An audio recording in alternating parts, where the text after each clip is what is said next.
মহালয়ার তিথিতে ঢাকের আওয়াজে মুখরিত হল শহর ধূপগুড়ি। প্রতি বছরের মতো এবছরও সপ্তম বর্ষ ধূপগুড়ি স্বেচ্ছাসেবী সংস্থা আবল তাবলের তরফে ঢাকিদের পুজোর নতুন বস্ত্র তুলে দেওয়া হয়।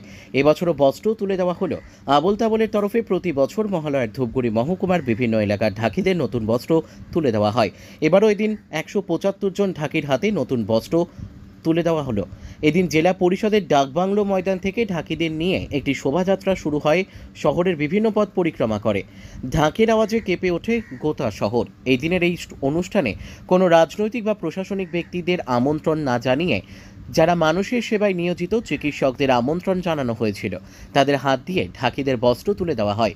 নতুন বস্ত্র পেয়ে ঢাকবাদক প্রাণতোষ হাজরা বলেন, ভীষণ ভালো লাগে। প্রতি বছর এই সংগঠনের তরফে নতুন বস্ত্র দেওয়া হয়। কি দেওয়া হলো? যার যার যেরকম, কেউ হয়তো পাঞ্জাবি বলছে, কেউ শার্ট বলছে, সাথে দুটো করে টাকা দিচ্ছে। মানে এটা কাদের দেওয়া হলো? এটা আমাদের ধূপগুড়ি ঢাকি সংস্থা প্রতি বছরই দেয়। মানে কেমন লাগে এই পুজোর আগে নতুন উপহার পেয়ে? সবারই খুব ভালো লাগে। অনেকে তো নতুন জামা কাপড় কেউ কিনতে পারে, কেউ কিনতে পারে না। যাদের সামর্থ্য নেই তারা কিনতে পারে না, তাদের পক্ষে তো খুবই ভালো। এই সংগঠনের এই উদ্যোগ মানে কি বলবেন? এটা খুবই ভালো উদ্যোগ।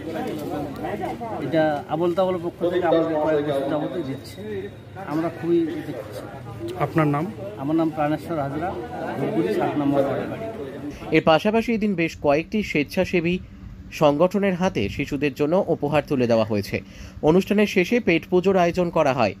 সংগঠনের সম্পাদক অনিরুদ্ধ দাশগুপ্ত বলেন, ঢাকিরা পুজোর পরেই নতুন বস্ত্র কিনতে পারে।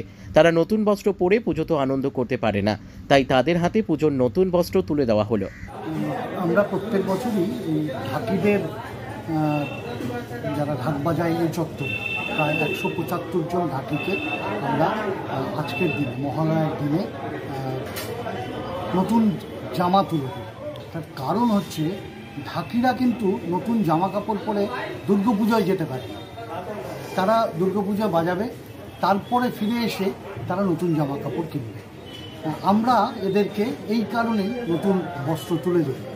তো সেটা আজকের থেকে শুরু হয় এবং তারপরে যেটা হয়, আমরা তারপর থেকে এই ষষ্ঠী পর্যন্ত বিভিন্ন বয়সের নারীদেরকে শাড়ি তুলে দেই।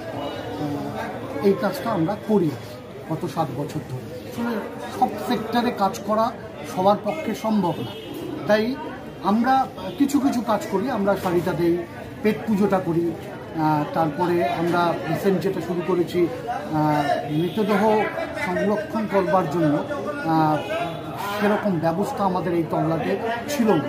আমরা একটা ন্যাচারালি ফ্রিজার নিয়ে এসছি। তো এই কাজগুলো আমরা করছি। ধূপগুড়ির বিভিন্ন সংগঠন কাজ করে, তার মধ্যে শিশুদের নিয়ে যারা কাজ করে তাদের মধ্যে কিরণ বলে একটি সংস্থা আছে, তারা খুব ভালো কাজ করছে।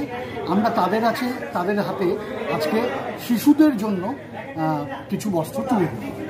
কতজন ঢাকিকে দেওয়া হলো বস্ত্র? 175 জন ঢাকি। এটা হচ্ছে আমাদের এই তল্লাটে, মানে ধূপগুড়ি মহকুমার একটা অংশ। পুরোটাকে নেওয়া সম্ভব হয় না আমাদের, নিশ্চয়ই বাকিরা এই উদ্যোগটা নেবেন।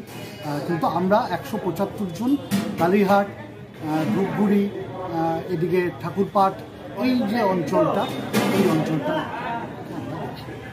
ধূপগুড়ি থেকে ভাস্কর মহন্তের রিপোর্ট, আমাদের টিভি।